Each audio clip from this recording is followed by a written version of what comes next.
நைட்டே ஊற வச்சுருவாங்க. அந்த வசம்பு வந்து அந்த தண்ணியில் நல்லா கலந்துரும். கலந்த பிறகு காலையில் அந்த கோழியெல்லாம் எந்த கோழியுமே திறந்து விட மாட்டாங்க.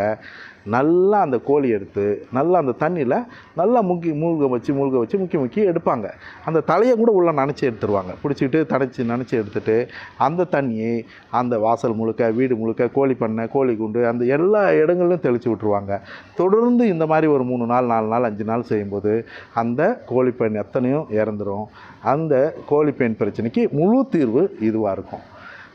இந்த மாதிரி தான் இந்த ஒரு விஷயம். வசம்பு வந்து ஒரு தொற்று இருக்கக்கூடிய ஒரு உண்ணியை அழிக்கும்.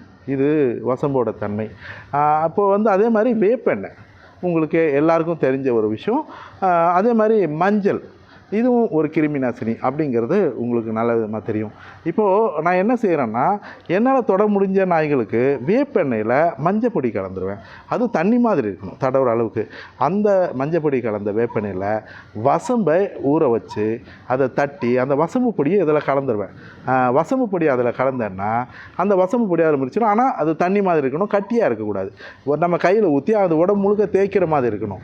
இந்த மாதிரி தேய்ச்சி ஊற வச்சுட்டு அதுக்கப்புறம் கஞ்சி தண்ணியை போட்டு கொஞ்சம் தண்ணி ஊற்றி விட்டுட்டிங்கன்னா ஒரு 2 மணி நேரம் குறையாமல் ஊறணும். நீங்களும் உணவளிக்க உதவலாம். Please help us to feet.